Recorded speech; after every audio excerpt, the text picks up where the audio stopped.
I'm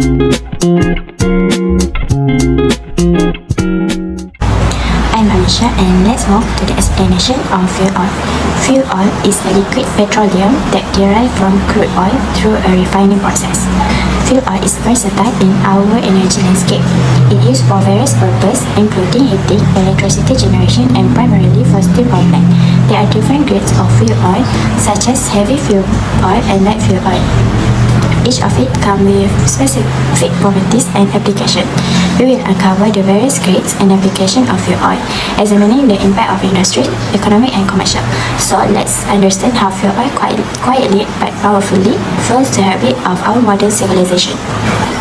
Fuel oil finds applications across many sectors, playing a crucial role in meeting energy needs. Some notable applications include heating. Fuel oil, particularly in the form of heating oil, is commonly used to provide warmth in residential, commercial, and buildings in boiler and furnace.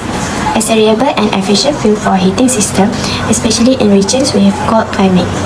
Next, backup power generation. In places where a reliable electrical grid might be unavailable or during emergencies, fuel oil generators serve as backup power source.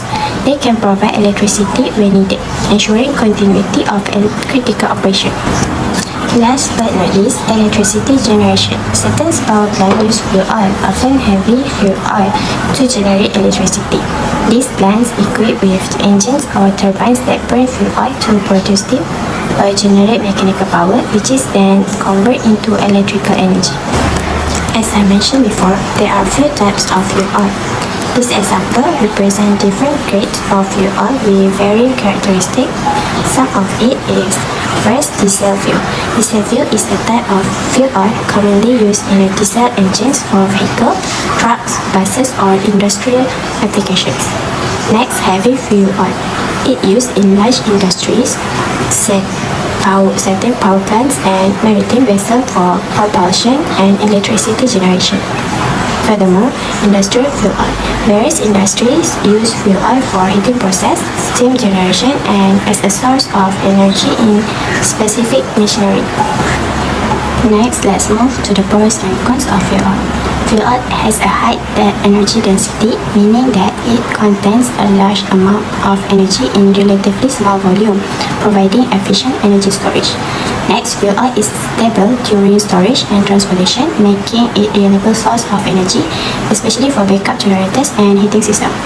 Fuel oil is also versatile and finds application in heating, electricity generation, and various industrial processes. But fuel oil contributes to the air pollution, emitting pollutants such as sulfur dioxide, nitrogen oxide, and particulate matter. It also releases greenhouse gases, contributing to climate changes. Next, dependency on crude oil. The production and availability of fuel are closely tied to crude oil prices, leading to potential economic and supply uncertainty. Fuel oil has a challenge in storage and handling. Storing and handling fuel oil requires careful attention due to its flammable nature. Spills or leak can have environmental and safety implications. Hi, my name is Mohd SAFWAN HAKIMI bin ABDUL for BMKU Section 1. I will present for my title is the natural and petroleum gas. This is my content of my presentation. We'll start with the introduction and then application related, and next is the example of natural and petroleum gas, and lastly is the advantage and disadvantage of natural and petroleum gas. So first is the introduction. The introduction. Natural gas and petroleum gas, commonly referred to as fossil fuel, are hydrocarbons found beneath the Earth's surface. They play a crucial role in global energy consumption and have various applications. So this is the picture of the petroleum gas and also natural gas.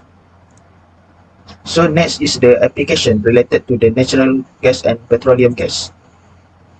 Firstly is the energy production. Both natural gas and petroleum gas are extensively used for power generation. It can generate a power by using the natural and petroleum gas. Next is heat for heating. Residential and industrial heating system often rely on natural gas. Next is the transportation. Liquefied petroleum gas (LPG) is used as a fuel in vehicle. The company that used in Malaysia is Petronas. And lastly is the industrial processes. These gases are essential in various industrial applications, including petrochemical and manufacturing. Next is the example for the natural gas and petroleum gas. For the natural gas, composed mainly of methane, natural gas is used for cooking, electricity generation, and as a fuel for vehicle, while petroleum gas, LPG, a byproduct of petroleum refining, is commonly used for cooking, heating, and as an alternative fuel for vehicle. So this is the picture of the example of methane gas and also for liquefied petroleum gas, LPG. So lastly is advantage and disadvantage. For advantage of natural gas and petroleum gas is cleaner burning. Compared to coal and oil, natural and petroleum gases produce fewer emissions, contributing to lower air pollution. Next is versatility. Both gases have diverse applications, making them versatile energy sources. Efficiency. Natural gas power plants are known for their efficiency in electricity generation. Next is a disadvantage. Natural gas and petroleum gas is non-renewable energy. The fossil fuel, natural and petroleum gas are finite resources. Then is environmental impact. While cleaner than some alternative, burning these gases still releases carbon dioxide and contributes to climate change. And then is infrastructure dependence. Widespread use requires extensive infrastructure, which may not be readily available in some region. So that's all from me. Thank you. Assalamualaikum. Hi everyone. The topic is combustion. So what is combustion? Combustion is a chemical process in which substance react with the oxidant of air to give heat and light is called combustion. What is a combustion reaction? A combustion is a chemical reaction between fuel and oxidant that produce an oxidized product. Usually it's a reaction between hydrocarbon and oxygen to yield carbon dioxide, water and heat. Here, methane has reacted with oxygen, which created carbon dioxide and water. During the combustion process, there will be two scenarios, which is complete combustion and incomplete combustion. For complete combustion, the reactant will fully burn and produce the byproduct. But for the incomplete combustion, here you can see that hydrocarbon has reacted with oxygen. As a byproduct, it has some unburned carbon, which has created carbon and carbon monoxide. In the power plant, combustion is happen in high temperature. Oxidant of combustion element of fuel, which releases the heat. So for the combustion element is coal or fuel are usually carbon, hydrogen and sulfur exist. So the basic element equation for complete combustion is which carbon reacted with oxygen produce the byproduct of carbon dioxide, hydrogen and oxygen byproduct of H2O, and sulfur and oxygen, which byproduct is sulfur dioxide. But as far when there is not sufficient oxygen to burn carbon, they produce carbon monoxide. So for complete combustion, we can ensure some of the condition to for complete combustion. One is supply enough air, secure enough turbulence. Third, maintain a furnace temperature high enough to ignite the incoming fuel and air mixture, and provide a furnace volume large enough to allow time for combustion to be completed. So here we can see we have during the combustion, and we can see the have some equation for chemical and for mass combustion. For mass combustion, each of the mass before reaction and after reaction for the byproduct and the reactant will be same. And as for chemical reaction, the numerical coefficient for each side will be the same. So it is also called stoichiometric coefficient. So theoretical or stoichiometric air is an air which the exact amount of air is required to provide right amount of oxygen for complete combustion. As the combustion elements coal and fuel oil are carbon hydrogen, where it exists carbon, hydrogen and sulfur. So So here we can see for oxygen needed for the oxidation process can be calculated for fully burn of carbon. Here we can see we needed 3.67 kg of carbon to burn and fully burn. For hydrogen and sulfur we need 2 sulfur and 9 kilo of sulfur. For oxygen required for complete combustion for 1 kg fuel, here you can see the equation: 2.67 kilo of carbon plus 8 kilo of hydrogen plus 1 kilo of sulfur, subtract of 1 kilo of oxygen. That as per air has content of 23.2% oxygen, so for 1 kg fuel we need to divide it 23.2% with the total mass of the oxygen required, where we can get the mass total of equation. So here, as the air and excess air is always needed for complete combustion, it is expected as a percentage or by the use of dilution coefficient. The percentage of excess air is mass of actual amount subtract out mass of total divided by mass of total. This here the dilution coefficients. So you can see the example where we have given the percentage of existing molecule where carbon, nitrogen, hydrogen, oxygen, sulfur and air is exist there, and mass is 3.5%, where we can see the dilution coefficient is 30%. So where from that we can, from the given that we can get the mass total, which is 9.78 kg per kg coal. T is 30%, which is 0.3%, where we can get the actual mass, which is 12.714 kilo per kg coal required to burn and for fully combustion. Okay, thank you everyone. What is combustion equation? Combustion equation represents the chemical reaction which occur when a substance reacts with oxygen from air to produce products which consist of heat and light. So here is a example for the combustion of methane, which is a type of fuel, and it can be represented with the following equation. So this equation represents that one molecule of methane will react with 2 molecules of oxygen to produce carbon dioxide and 2 molecules of water. So normally the combustion equation is balanced with the conservation of mass principle, which also meaning that the mass of the reactant will be equal to the mass of product produced. So for this example, we will be seeing how can we balance out an unbalanced equation for the combustion of methanol in air. So the first equation that we can see on the screen is an unbalanced equation for the combustion of methanol. So in order for us to balance it out, we can add coefficient A and coefficient B at the product of the equation. So for us, in order for us to determine this coefficient, we can solve it by using the simultaneous equation method by comparing it to the number of mole of the reactant.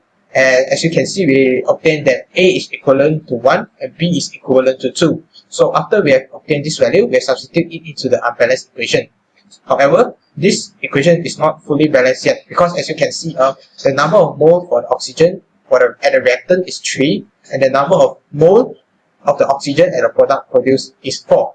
So for us to balance it out, we can add 3/2 in front of oxygen.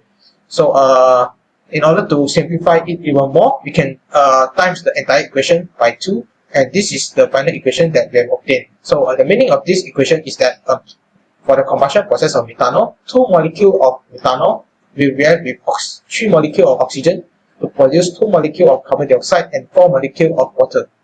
So for the last example of the video, we will be seeing a question which states that ethane is burned with 25% of excess air during a combustion process, by assuming that it is complete combustion with a total pressure of 110 kilopascal. So the question asks us to determine the fuel ratio and also the dew point temperature of the products. By referring to this figure, we can see that the reactants for this process is ethane and air, and it will produce carbon dioxide, water, oxygen, and nitrogen. So this is the equation that we have obtained for this reaction, and before we calculate the value for the mass ratio, we will need to determine the coefficients to balance out the equation. So just like by using the same method with the previous example, we solve this equation by using the simultaneous equation, and we obtain that the value of A is equivalent to 3.5. So by substituting the value of A into the unbalanced equation, we will be able to balance the equation out. So this equation indicates the final balance equation for this question. So by referring to the final balance equation just now, we can use the equation to solve the amount of air fuel ratio on the mass basic which is produced. But before that, we will need to determine the air fuel ratio on the molar mass. So the air fuel ratio on the molar mass that we have obtained is 20.825, and after that, we substitute it into the formula to help us to determine the air fuel ratio on the mass basic. So for this case, the mass for air is 28.97 kg per kilomole, and the mass of the fuel, which is ethane, is 30.07 kg per kilomole. So after substitute all the values in the formula, the air fuel ratio that we have obtained for this question is 20.063 air per kg fuel. So for question B, it asks us to determine the dew point temperature. So what is dew point temperature? Dew point temperature is actually the temperature at which the product started to condense. So for us to determine the dew point temperature, firstly we will be using this formula to determine the pressure of the vapor. So as you can see, for this formula, the pressure of the vapor over pressure produced is equivalent to number of mole of the vapor over number of mole of the product produced. So after substituting all the values into the equation, the pressure of the vapor produced is 14.78 kilopascal. So we can obtain the dew point temperature by referring to the saturation liquid table, and by conducting interpolation, the dew point temperature that we have obtained for this question is 53.14 degrees Celsius. Next, I would like to share about air fuel ratio. Just like how it names, the air fuel ratio is the ratio of the amount of air in a reaction to the amount of fuel. So first, how to classify the air fuel ratio? It actually has three classifications, which are rich mixture, stoichiometric mixture, and lastly the lean mixture. A rich mixture has more fuel compared to the available oxygen. The good side of it is it will provide better cooling and reduce combustion temperatures. And the downside is it may lead to incomplete combustion and increase the emissions of carbon monoxide. Next is stoichiometric mixture, which means it is the theoretical ratio at which complete combustion occurs by using no excess oxygen or fuel. It represents an efficient combustion, but it somehow may not be practical and deviations can occur. The last one is lean mixture, which means it has more oxygen relative to the available fuel. The advantage of it is lower combustion temperature and reduced nitrogen oxide, while the disadvantages is it may lead to poor performance and damage the engine. So moving on to my next slide, one example regarding the topic is done. The question asks us to determine the chemical equation for the actual reaction, the composition of the fuel, the air fuel ratio during the test, and the excess or deficiency of air use. First, we know that the combustion equation will be hydrocarbon react with oxygen, and it will produce carbon dioxide, water, and heat. So next, we substitute the percentage of the gases to its respective term, where CO2 is 12.1, oxygen is 3.8%, and carbon monoxide is 0.9%, as we do not know the number of mole of oxygen used in the reaction. So we will substitute A at the oxygen and B at the hydrogen of the product. After that, as the question mentioned about the hydrocarbon fuel react with air, so we know that the air contains not only oxygen but also nitrogen. So we will add nitrogen at the reactant and the product of the equation. We must bear in mind that 1 mole of oxygen equals to 3.76 mole of nitrogen. So we substitute 3.76A at the nitrogen of the reactant side at the product side. To find the percentage of nitrogen, we just simply minus 100% with the percentage of the other product. Then we will get 83.2% for the nitrogen. Then we need to find the value for A and B by equating the moles of nitrogen carbon, oxygen, and hydrogen, we can find the respective value for all the unknowns. For example, at the left side, which is at the reactant side, the number of moles of nitrogen is 3.76A and the product side is 83.2. Therefore, 3.76A is equal to 83.2. And lastly, we can know the value of A. Doing the same steps for the other elements, then we can solve the unknowns. Lastly, we can plug in the unknowns and then we can get the combustion equation for this question.